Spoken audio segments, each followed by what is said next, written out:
L'histoire des îles Pitcairn débute à la préhistoire, lors du peuplement des îles par des Polynésiens. Interrompu au XV siècle, le peuplement de l'île ne recommence qu'à la fin du XVIe siècle, lorsque les mutins de la Bounty débarquent et s'installent sur les îles.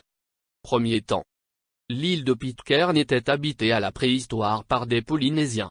L'archéologue Marshall Weisley, chercheur de l'université de Berkeley, a découvert au début des années 1990 des structures de temples, des pétroglyphes et des outils de pierre qui témoignent d'une civilisation ancienne.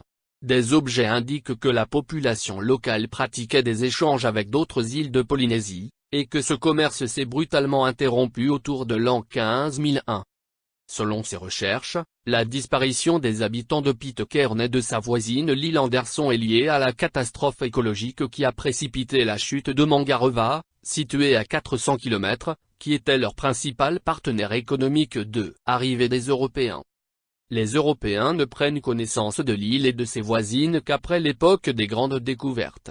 L'explorateur espagnol Pedro Fernández de Quiro repère sans doute Pitcairn et Anderson en 1606, et les nomme la Encarnación et San Juan Bautista. L'anglais Philip Carteret redécouvre Pitcairn en juillet 1767 lors d'un voyage d'exploration à bord du Swallow. Il lui donne le nom du premier membre de son équipage à avoir aperçu l'île, Robert Pitcairn, un matelot de 15 ans. En raison de la violence du courant, le navire ne peut pas accoster. Les mutins du Bounty.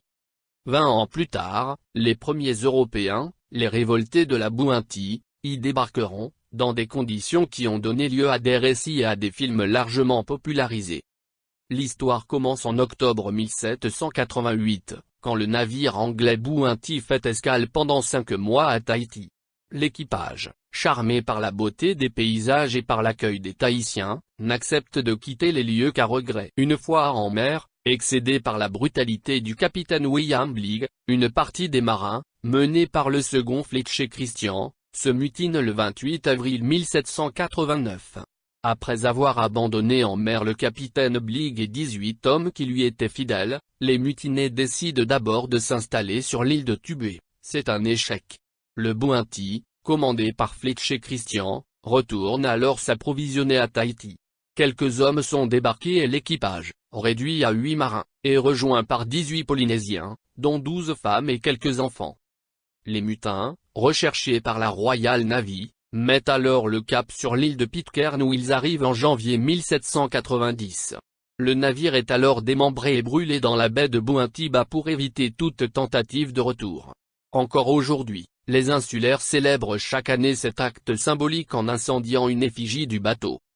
L'installation sur l'île provoque des tensions, les marins ayant tendance à considérer les Polynésiens comme leurs serviteurs.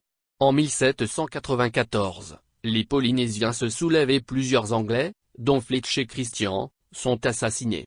Les veuves des marins tués se révoltent alors et exécutent les survivants. Finalement, il ne restera plus qu'un seul Anglais, John Adam, qui régna sur une famille composée d'une dizaine de femmes et d'une vingtaine d'enfants. Nouvelle découverte. C'est en 1808 qu'est révélée l'existence de la population de Pitcairn, lorsque le baleinier américain Topaz fait escale sur l'île pour s'approvisionner en eau. Adam meurt 20 ans plus tard à l'âge de 65 ans. Entre-temps, quelques habitants quittèrent Pitcairn pour s'établir à Tahiti ou sur l'île Norfolk, mais plusieurs d'entre eux revinrent dans l'île. En 1853, on recensait 170 descendants des révoltés du Bounty. Quelques colons britanniques sont venus s'ajouter à la communauté pitcairnaise, puis des voyageurs de toutes sortes ont progressivement visité l'île. Même si la langue usuelle était le pitcairnais, une langue créole dérivée de l'anglais et mêlée de tahitien, Adam s'attachait à enseigner l'anglais aux enfants en s'appuyant sur une Bible récupérée dans les débris du Bounty. Les missionnaires britanniques, arrivés à la fin du XVIe siècle, ont tenté de rétablir l'usage de l'anglais dans l'île. Le pitcairnais est toujours enseigné, en même temps que l'anglais, dans la seule école de l'île. Beaucoup de Pitcairnais portent encore aujourd'hui les noms de Christian et d'Adam. Annexion par la Grande-Bretagne. Pitcairn a été annexée par la Grande-Bretagne en 1838. Elle passa en 1952 sous l'administration des îles Fidji puis, en 1970, sous l'autorité d'un gouverneur désigné par le Haut Commandement de Nouvelle-Zélande. L'île a conservé la répartition des terres établie par Fletcher Christian en 1790 et une partie des lois instituées par John Adam. Affaire des îles Pitcairn. Dans les années 2000, Pitcairn est revenu sous les feux de l'actualité à l'occasion d'un procès pour abus sexuels concernant une partie des 50 habitants de l'île. Dans ce cadre, la souveraineté britannique a fait l'objet d'une remise en cause, les avocats de certains prévenus affirmant que les mutinés du Bounty, dont descend l'actuelle population, auraient répudié leur citoyenneté britannique en incendiant le navire en 1790.